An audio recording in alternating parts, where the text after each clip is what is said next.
హరి ఓం. ఈశావాస్యోపనిషత్ 5వ మంత్రం. తదేజతి తన్నైజతి తద్దూరే తద్వంతికే తదంతరస్య సర్వస్య తదు సర్వస్యాస్య బాహ్యతః. తదేజతి తన్నైజతి తద్దూరే తద్వంతికే తదంతరస్య సర్వస్య తదు సర్వస్యాస్య బాహ్యతః. మనకి శాంతి మంత్రంలో ఓం పూర్ణమదః అది పూర్ణం అన్నారు కదా. ఇక్కడ తత్ తత్ అంటే ఆ తత్వం, అది లేదా ఆయన. తత్ ఏజతి ఆ బ్రహ్మతత్వం, ఆత్మతత్వం ఏదైతే ఉందో ఆ ఆత్మతత్వం ఏజతి. ఏజతి అంటే చలనంలో ఉంది, కంపనాలు చేస్తోంది. మళ్ళీ ఏమంటున్నారు? తన్నేజతి చలనంలో లేదు, అందులో ఏమీ కదలికలు లేవు. నిన్నటి మంత్రంలో కూడా మనం అంటే 4వ మంత్రంలో అనేజద్ ఏకం, అనేజత్. అనేజత్ అంటే ఏం చెప్పుకున్నాం? కదలట్లేదని. ఇక్కడ ఏమంటున్నారు? తత్ ఏజతి అది కదులుతోంది, అందులో చలనం ఉంది, అది చలాయమాన స్థితిలో ఉంది. తన్నేజతి అది కదలట్లేదు అంటే ఏమైంది? రెండు విరుద్ధ ధర్మాలని తత్వం ఆశ్రయించి ఉంటుంది. అంటే విరుద్ధ ధర్మాలన్నింటికీ ఆశ్రయం ఎవరు? ఆత్మతత్వమే, బ్రహ్మతత్వమే. మంచి చెడు, రాత్రి పగలు, జన్మ మృత్యు, ఇవన్నీ ఆపోజిట్గా ఉన్నాయి, ఒకదానికొకటి వ్యతిరేకంగా ఉన్నాయి. దేవతలు, రాక్షసులు, ఈ రెండు ఎప్పుడు మనకి రెండు ద్వంద్వాలు అంటారు. వ్యతిరేక ధర్మాలతో అస్తిత్వంలో మనకి కనపడుతూ ఉంటాయి. ఇప్పుడు జాగ్రత్త స్వప్న అవస్థలు ఉన్నాయనుకోండి, అందులో దృశ్యాలు కనపడుతున్నాయి. సుషుప్తిలో ఉన్నప్పుడు అసలు ఏ దృశ్యం కనపడట్లేదు. అంటే దృశ్యం కనిపించే స్థితి, దృశ్యం కనిపించని స్థితి. సృష్టి స్థితి ఉన్నప్పుడు ఈ రెండు లయం అయిపోయి ప్రళయం వచ్చేసినప్పుడు ఏం జరుగుతోంది? భావము, అభావము. ఒక రూపంలో ఒక వస్తువు కనపడుతోంది, తర్వాత మళ్ళీ ఆ రూపం కనపడట్లేదు. అవ్యక్తాదీని భూతాని వ్యక్త మధ్యాని భారత అవ్యక్త నిధనాన్యేవ తత్ర కా పరిదేవన. అంటే అవ్యక్తంలోంచి అందరూ వస్తున్నారు, కాసేపు ఇక్కడ కనపడుతున్నారు, మళ్ళీ అందరూ అవ్యక్తంలోకి వెళ్ళిపోతున్నారు. అంటే అవశ్యంభావి, ఖచ్చితంగా ఈ మార్పు జరిగే తీరుతుంది అని మనకి తెలిసి కూడా ఆ మార్పుని యాక్సెప్ట్ చేయకుండా బాధపడడం ఎందుకు? మార్పు జరగాలి అంటే ఏదో చలనం ఉండాలి. మనకు కనిపిస్తున్న ప్రతి దాంట్లోనూ చలనం ఉంటుంది. జాగ్రత్త అవస్థలో మనకు కనిపిస్తున్న దృశ్యంలో అన్నీ చలాయమాన స్థితిలోనే ఉన్నాయి. మన మనసు వేగంగా అటు ఇటు పరిగెడుతోంది. స్వప్నావస్థలో కూడా బోళంత చలాయమాన స్థితిలో మనం దృశ్యాలని చూస్తూ ఉంటాం. మరి గాఢ నిద్రలో ఏమీ తెలియదు, అంటే చలిస్తున్నట్టుగా ఉండదు. కానీ స్వప్నలోంచి సుషుప్తికి వెళ్ళిన, సుషుప్తిలోంచి మళ్ళీ స్వప్నంలోకి వచ్చిన అసలు ఏ మార్పు లేకుండా, ఏ చలనము లేకుండా, అసలు ఎవ్వరూ కదలకుండా, అది ఎలా సంభవం? ఎవరో ఒకరు కదలాలిగా. ఏదో ఒకటి జరగాలిగా, ఏదో ఒకటి దేన్నో ఒకదాన్ని జరపాలిగా. అదేవిధంగా సృష్టి స్థితి ప్రళయం నిన్న మనం చెప్పుకున్నాం. మాతరిష్వా దధాతి అని, మాతరిష్వాపో దధాతి అని. బీజ రూపంలోకి వెళ్ళడం, మళ్ళీ వృక్ష రూపంలోకి రావడం. అలాగే జీవుడు బీజ రూపంలోకి, అజ్ఞానం వల్ల బీజ రూపంలోకి వెళ్ళిపోవడం, మళ్ళీ సృష్టి కార్యం మొదలైనప్పుడు మళ్ళీ బయటకు వచ్చి తనకు అనుకూలంగా ఉన్న వాతావరణంలో అటువంటి ఇంట్లో పుట్టడం, అక్కడ మళ్ళీ పెరగడం, అక్కడ మళ్ళీ ఒక జీవితాన్ని కొనసాగించడం, మళ్ళీ చనిపోవడం, మళ్ళీ ఇంకొక దేహాన్ని వెతుక్కోవడం. అంటే ఒక దేహం నుంచి ఇంకో దేహానికి, ఒక లోకం నుంచి ఇంకో లోకానికి ఈ చలనం అంతా నడుస్తోంది కదా. ఈ చలనం అంతా మనకి అనుభవంలో వస్తుంది కదా. మరి ఏమీ చలించట్లేదు అంటే బాగుంటుందా? కుదురుతుందా? మనం ఏమన్నాం? ఈశావాస్యం ఇదం సర్వం అన్నాం. మొదటి మంత్రంలోనే మనకేం చెప్పారు? ఈశావాస్యం ఇదం సర్వం. ఇదం సర్వం అంటే ఇదంతా. ఇదంతా అంటే ఏదంతా? సృష్టి స్థితి ప్రళయము జాగ్రత్త స్వప్న సుషుప్తి మొత్తం అంతా. ఈ మొత్తం అంతా ఈశ్వరుడే ఉన్నాడు, మొత్తం అంతా భగవంతుడే ఉన్నాడు. మరి మొత్తం అంతా భగవంతుడే ఉన్నాడు అన్నప్పుడు భగవంతుడు శాశ్వతత్వం, మూడు కాలాల్లోనూ మారకుండా ఉండే తత్వం. మరి మూడు కాలాల్లోనూ మారకుండా ఉండే తత్వం మనకు అనుభవంలోకి వస్తున్న ప్రతిదీనేమో మారిపోతుంది. ఆ మారకుండా ఉండే తత్వం, అస్తమానం మారిపోతున్న దృశ్యం, ఇవి రెండు ఉన్నాయి. ఇప్పుడు ఆ రెండు రెండా ఒకటేనా? ఆ రెండు ఒకటే. ఆ రెండు కలిపితేనే ఈశ, ఆ రెండు కలిపితేనే ఆత్మ, ఆ రెండు కలిపితేనే బ్రహ్మం, ఆ రెండు కలిపితేనే భగవాన్. అందుకని ఇక్కడ ఏమంటున్నారు? తదేజతి, అది కదులుతోంది. తన్నేజతి, అది కదలట్లేదు. సో కదలడము కదలకపోవడము రెండు అందులోనే కనిపిస్తున్నాయి, అందులోనే ఉంటున్నాయి, అందులోనే విలీనమైపోతున్నాయి. అది రెండింటికి అతీతంగానే ఉంటుంది. విరుద్ధ ధర్మాలన్నింటినీ ఆశ్రయించుకున్న తత్వమే ఆత్మతత్వము. కాబట్టి ఆత్మతత్వం తెలుసుకోవాలి అంటే మనం సమన్వయం నేర్చుకోవాలి. సమన్వయం అంటే విరుద్ధ ధర్మాల్ని సమన్వయం చేసుకోవడం. జడము రూపంలో కనిపిస్తున్నది అదే, తలంపుల రూపంలో కనిపిస్తున్నది అదే, రెండింటికి అతీతంగా ఉన్నది అదే. జడము రూపంలోనూ తలంపుల రూపంలోనూ లేదా బీజ రూపంలోనూ ఉంటే అవి ఖచ్చితంగా చలాయమాన స్థితిలోనే ఉండాలి. మరి అన్నీ చలాయమానంలో ఉన్నాయనుకోండి, దేని ద్వారా మనకి తెలుస్తున్నది? ఒక మార్పుని తెలుసుకునేవాడు ఉండాలి అంటే తను మారకుండా ఉంటేనే కదా మార్పుని తెలుసుకుంటాడు. తను కూడా మారిపోతూ ఉంటే మారుతున్న దాన్ని ఎలా తెలుసుకుంటాడు? అందుకనే అల్టిమేట్ నోవర్ ఈజ్ చేంజ్లెస్. అల్టిమేట్గా మనలో ఉండే తెలుసుకునేవాడు ఎవరైతే ఉన్నాడో వాడు మారట్లేదు. ఆత్మలో ఏదైతే శాశ్వత తత్వమో ఆ శాశ్వత తత్వములో మారుతున్న దృశ్యాలు కనిపిస్తాయి. కాబట్టి ఏం చెప్పాలి? ఆ దృశ్యము ఆత్మ యొక్క విభూతే. దృశ్యము లేకుండా కూడా ఆత్మ ఉంటుంది, కానీ ఆత్మ లేకుండా దృశ్యం ఉండదు. అంటే దృశ్యమేమో డిపెండెంట్ ఎగ్జిస్టెన్స్, ఆత్మ ఇండిపెండెంట్ ఎగ్జిస్టెన్స్. అందుకనే ఆత్మకి చలనం లేదు, దృశ్యానికి చలనం ఉంది.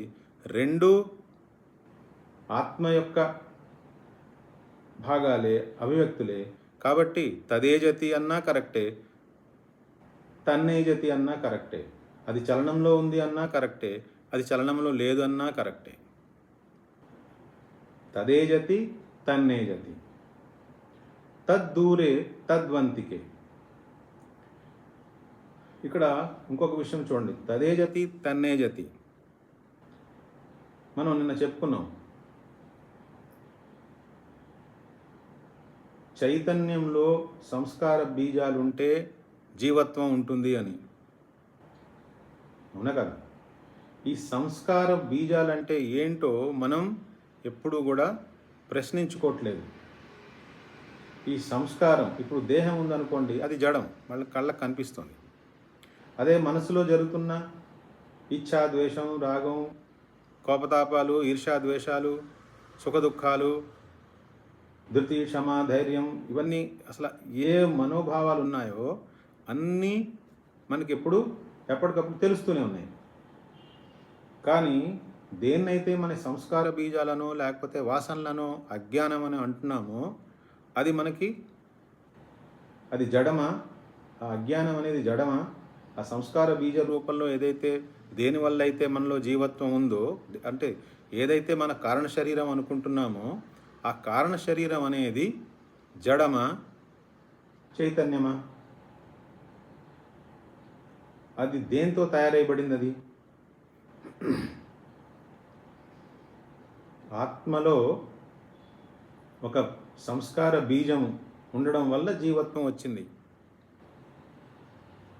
ఆ సంస్కార బీజాలు నిజంగా ఆత్మకి అంటుకున్నాయా? ఇప్పుడు గోడ ఉందనుకోండి, గోడ మీద మనం ఒక పోస్టర్ వెనకాల జిగురు అంటించి ఆ పోస్టర్ని గోడకు అతికించేసాం. అంటే ఇప్పుడు మనం ఏమంటున్నాం? తెల్లగా ఉన్న గోడ మీద ఒక సినిమా పోస్టర్ కనపడుతోంది. ఆ సినిమాలో ఉన్న అభినేతలు వాళ్ళ ఫోటోలన్నీ అందులో కనపడుతున్నాయి. ఇప్పుడు గోడ కనపడట్లేదు, మనకి ఫోటోనే కనపడుతోంది.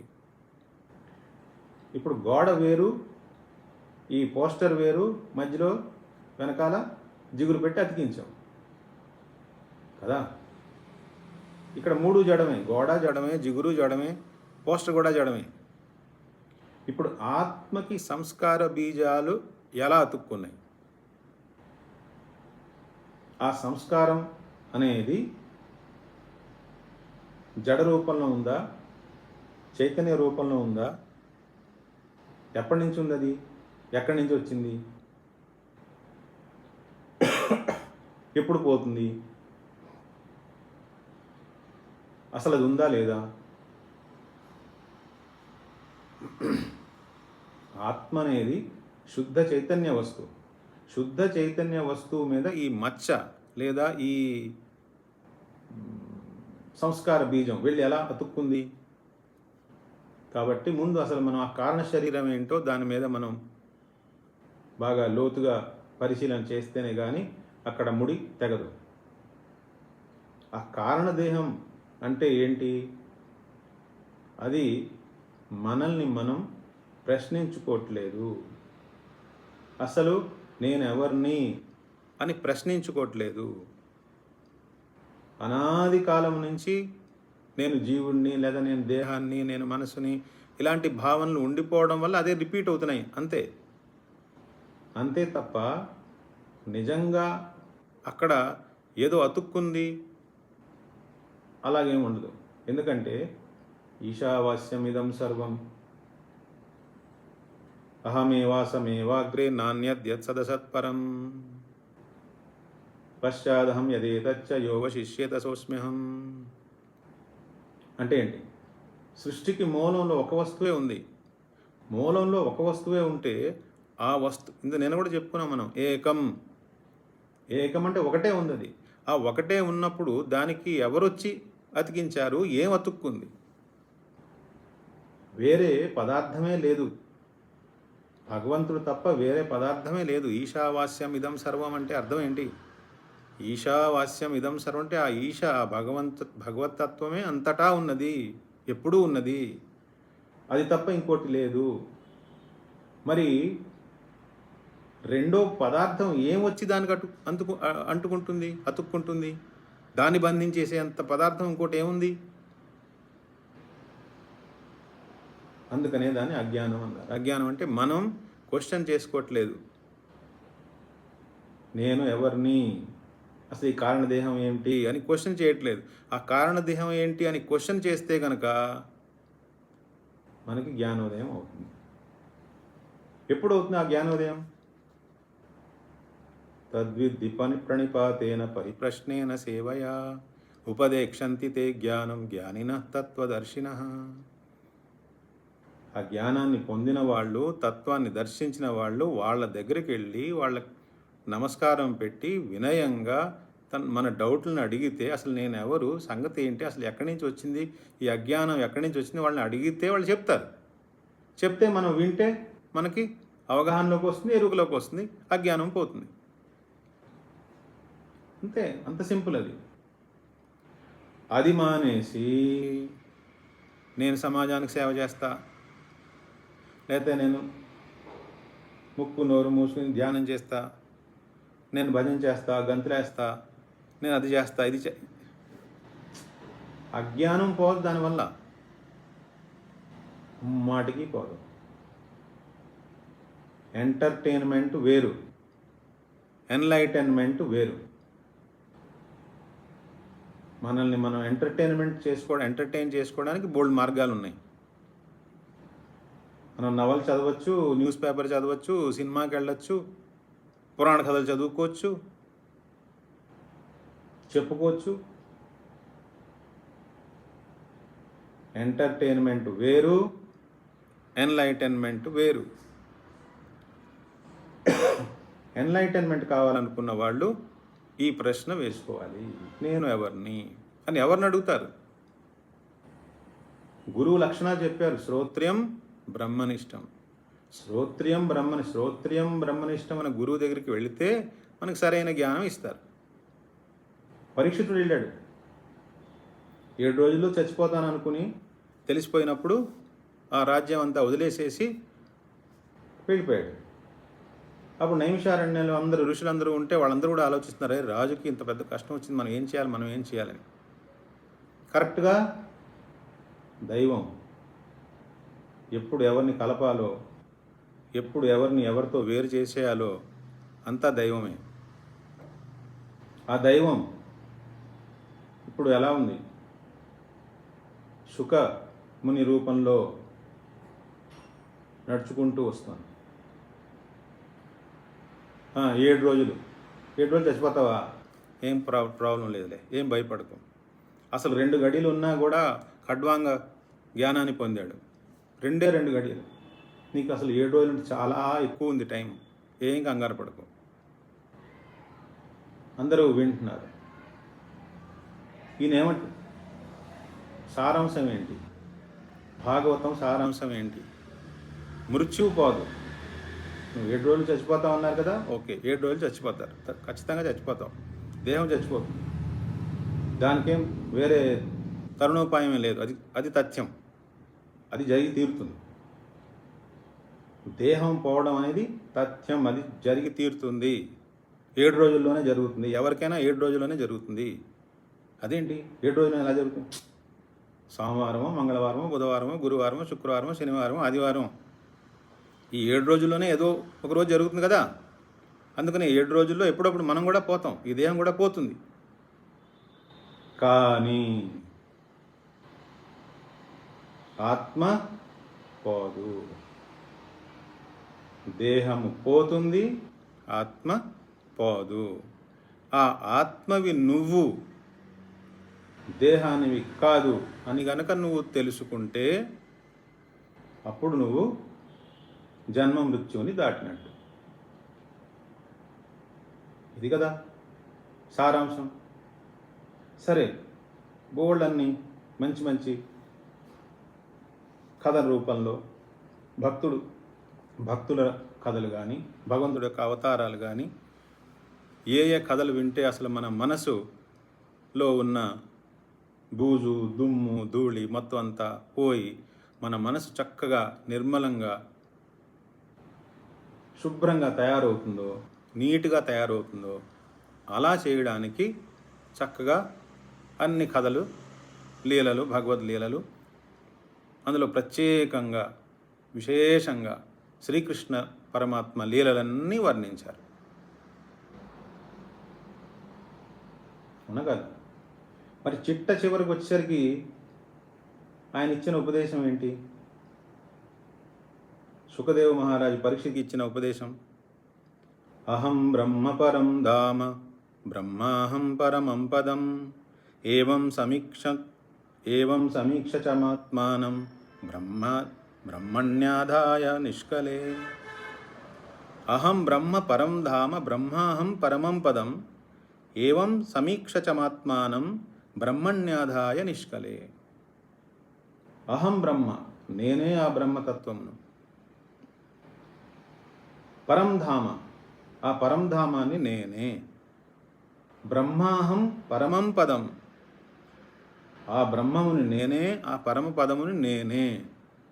రెండుసార్లు చూడండి. అహం బ్రహ్మ పరంధామ బ్రహ్మాహం పరమం పదం. నేనే ఆ బ్రహ్మతత్వాన్ని, నేనే ఆ పరమపదాన్ని, నేనే ఆ పరమధామాన్ని.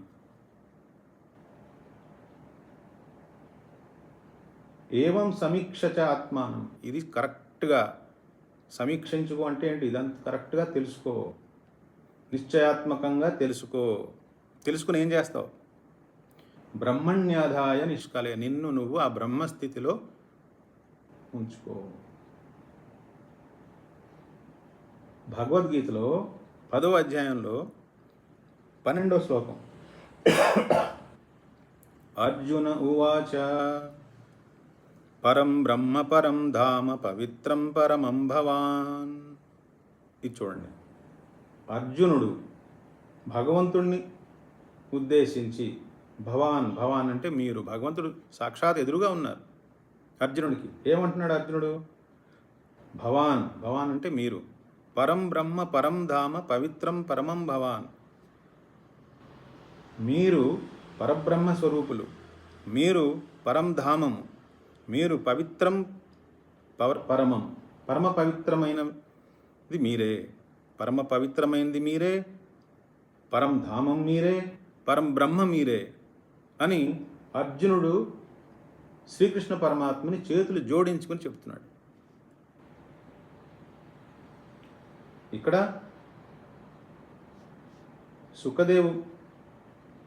సుఖదేవులు వారు పరీక్షితుకి చెప్తున్నారు ఏమని? ఇలా తెలుసుకోమని. ఎలా తెలుసుకోవాలంట? అహం బ్రహ్మ పరం ధామ బ్రహ్మాహం పరమం పదం. ఇది భాగవతంలో. అంటే ఇప్పుడు ఏమైంది? ఆ భగవంతుడు ఏ పరబ్రహ్మ అంటున్నారో ఇక్కడ పరీక్షిత్ కూడా అదే పరబ్రహ్మ.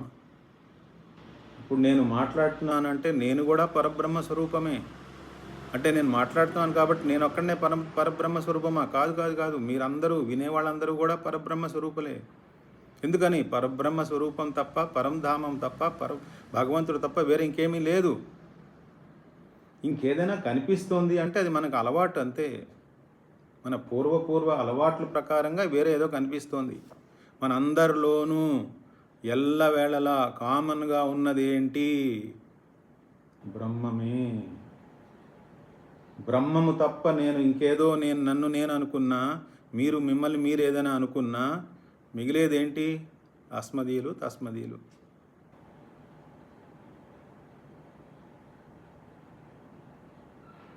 కాబట్టి మనందరిలోనూ కామన్గా ఉన్న విషయం ఏంటి? బ్రహ్మమే. అది మనం తెలుసుకోకపోతే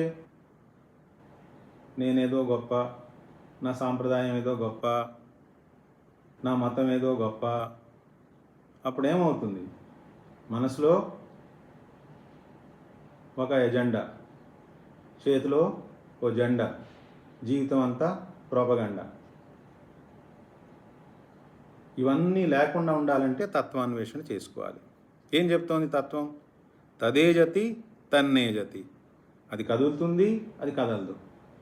తదేజతి తన్నేజతి, తద్దూరే తద్వంతికే. అదే దూరంలో ఉంది, అదే దగ్గరగా కూడా ఉంది. అది దూరంగా కూడా ఉంది, దగ్గరలో కూడా ఉంది. ఇప్పుడు చూడండి, ఈ దగ్గర దూరం ఎలా వస్తాయి? దేన్ని మనం దూరం అంటాం, దేన్ని దగ్గర అంటాం? ఎలా చెప్తాం?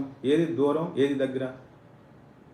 దేహం నేను అనుకుంటాను. నేను ఎప్పుడూ అనుకుని ఈ దేహానికి దగ్గరగా ఉన్నదాన్ని దగ్గర అంటాం, దేహం నుంచి దూరంగా ఉన్నదాన్ని దూరం అంటాం. అవునా కదా? కాబట్టి నేను దేహాన్ని కాదు, నేను ఆత్మని అనుకున్నప్పుడు ప్రతీదీ ఆత్మ పరిధిలోనే ఉంది. అప్పుడు ఏమైంది? అందరికంటే దగ్గరగా ఉన్నది మనకి ఎవరు? నేనే ఆత్మని. కాబట్టి ఆత్మయే నాకు అన్నింటికంటే దగ్గరగా ఉంది. తద్దూరే తద్వంతికే, అందరికంటే దగ్గరగా ఉన్నది ఎవరు మనకి? ఆత్మ. కానీ తెలుసుకోకపోతే, దాని రహస్యం తెలుసుకోకపోతే, అయ్య బాబాయ్ ఆత్మ చాలా దూరంలో ఉందేమో, అసలు ఈ జన్మకి నాకు జ్ఞానం వస్తుందా అని కొందరు. అంటే వాళ్ళ థాట్ ప్రాసెస్లో ఉన్న అలవాటు ఎంత స్ట్రాంగ్ అయిపోతుందంటే, సింపుల్గా ఉన్న తత్వం ఎక్కట్లేదు. కాబట్టి ఇక్కడ ఏం చెప్తున్నారు? తద్దూరే, అదే దూరంలో ఉంది, అదే దగ్గరలో ఉంది. ఎందుకంటే మనం ఎక్కడ కూర్చుని మొత్తం దృశ్యాన్ని చూస్తున్నాం? కళ్ళలో కూర్చున్నామా? చెవుల్లో కూర్చున్నామా? లేదా దేహంలో కూర్చున్నామా? మనసులో కూర్చున్నామా? బుద్ధిలో కూర్చున్నామా? సంస్కార బీజాల్లో కూర్చున్నామా? లేదా ఒక నమ్మకం ప్రకారంగా మొత్తం అన్నీ చూడడానికి ప్రయత్నిస్తున్నామా? ఒక మతం ప్రకారంగా చూడడానికి ప్రయత్నిస్తున్నామా? ఒక జాతి, కులం, మతం, నేను ఈ దేశానికి చెందినవాడిని, నేను ఆడ, నేను మగ, నేను ధనవంతుణ్ణి, నేను పేదవాడిని, నేను విద్యాబుద్ధులు కలిగిన వాడిని, నేనేమి చదువుకోలేదు, అసలు ఇలాగ ఎన్ని రకాల థాట్స్. వీటన్నింటికీ అతీతంగా ఉంది ఆత్మ. అది మన సహజ స్వరూపం. అన్నింటికంటే దగ్గరగా ఉన్నది అది. కానీ మనకి అది చాలా దూరంగా ఉందనిపిస్తుంది. తద్దూరే తద్వంతికే. ఎందుకంటే మొదటి శ్లోకంలో మనకేం చెప్పారు? ఈశావాస్యం ఇదం సర్వం అని చెప్పారు కదా. సర్వం అంటే ఏమవుతుంది? మనకి సర్వం అనే మాటలో పూర్తి అర్థం తెలియదు కదా. అందుకని మళ్ళీ ఇక్కడ ఏం చెప్పి, దూరంగా ఉన్నది అదే, దగ్గరగా ఉన్నది అదే. దూరంగానూ ఉంది, దగ్గరగానూ ఉంది. తదంతరస్య సర్వస్య తదు సర్వస్యాస్య బాహ్యతః. అందరి లోపల ఉన్నది అదే, అందరి బయట ఉన్నది అదే. తదంతరస్య సర్వస్య తదు సర్వస్యాస్య బాహ్యతః అంటే ఆత్మయే సర్వకారణ కారణం. దానికి మించింది ఇంకేమీ లేదు, అది తప్ప ఇంకేమీ లేదు. అప్పుడేమైంది? అందరి లోపల అదే ఉంది, అందరి బయట అదే ఉంది. ఇప్పుడు చూడండి, ఇప్పుడు ఈ చుట్టూ గాలి ఉంది, లోపల కూడా గాలి ఉంది. అంటే ఇప్పుడు నేను దేహమే గాలిలో ఉంది. గాలి లోపలికి వెళ్తుంది, గాలి బయటకు వస్తుంది, నేను గాలిలోనే కూర్చుని ఉన్నాను. ఇప్పుడు గాలి ఎక్కడుంది? లోపల ఉందా లేదా? ఉంది. బయట ఉందా లేదా? ఉంది.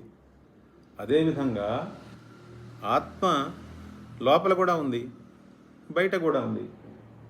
అంటే ఈ జడ వస్తువులు ఏవైతే కనపడుతున్నాయో, ఈ సృష్టి రూపంలో, స్థితి రూపంలో, లేదా ప్రళయం వచ్చినప్పుడు మార్పు రూపంలో ఏదైతే కనిపిస్తోందో ఇది ఆత్మతత్వమే. సృష్టి స్థితి రూపంలో కనపడుతున్నది ఆత్మతత్వమే. జాగ్రత్త స్వప్న సుషుప్తి అవస్థలో ఉన్నది ఆత్మతత్వమే. ఈ మార్పులకి అతీతంగా ఉన్నది ఆత్మతత్వమే. అంటే ఆ ఆత్మతత్వమే అన్నింటిలోనూ వ్యాపించి ఉంది, అన్నింటికంటే అతీతంగా కూడా ఉంది. అంటే చెప్పడంలో ఉద్దేశం ఏంటి? అదొకటే ఉంది, ఇంకేమీ లేదు. ఆ తత్వమే మన స్వరూపము. తదే జతి తన్నే జతి తద్దూరే తద్వంతికే తదంతరస్య సర్వస్య తదు సర్వస్యాస్య బాహ్యతః. అంటే ఆత్మలోనే మనం కాలాన్ని సృష్టించుకుంటున్నాము, ఆత్మలోనే మనం దేశాన్ని సృష్టించుకుంటున్నాము, ఆత్మలోనే మనం వస్తువులు ఉన్నాయి, తలంపులు ఉన్నాయి అని చూస్తున్నాము. అంటే ఇప్పుడు ఏమైంది? ఇవన్నీ ఇలా పేరు చేసుకున్న తర్వాత ఈ దేహాన్ని నేను అనుకునేసరికి అప్పుడేమైపోతుంది? ఇది దీని లోపల, దీని బయట, దీనికి దగ్గర, దీనికి దూరం, ఇలాంటి ఆలోచనలన్నీ వస్తున్నాయి. కానీ వాస్తవానికి ఆత్మయే అంతటా ఉంది. కాబట్టి అది దానికి లోపల బయట ఉండవు, అందరూ దాంట్లోనే ఉంటారు. అందరి బయట కూడా అదే ఉంటుంది. అందుకని ఇక్కడ ఏమంటున్నారు, అదే దూరంగా ఉంది, అదే దగ్గరగా ఉంది, అదే లోపల ఉంది, అదే బయట ఉంది, అది చలనంలో ఉంటుంది, అది చలనంలో ఉండదు. అంటే ఇన్ని రకాలుగా మనకి చెప్పడంలో ఉద్దేశం ఏంటి? ఉన్నది ఒకే తత్వం, ఆ తత్వమే మన స్వరూపం, అదే ఈశ, అదే ఆత్మ. దాని మీద మనం నిలకడగా ఉండాలి. నామరూపాత్మకంగా కనిపిస్తున్న జగత్తు మీద మోజు వదిలేయాలి, కర్తవ్య కర్మల్ని పాటించాలి, ధనం మీద గృద్ధ దృష్టి ఉంచుకోకూడదు, భోగాల్ని నియంత్రించుకోవాలి. కేవలం అదొకటే ఉన్న తత్వము, అనేజదేకం, అదొకటే తత్వము, ఆ తత్వమే నేను. హరి ఓం.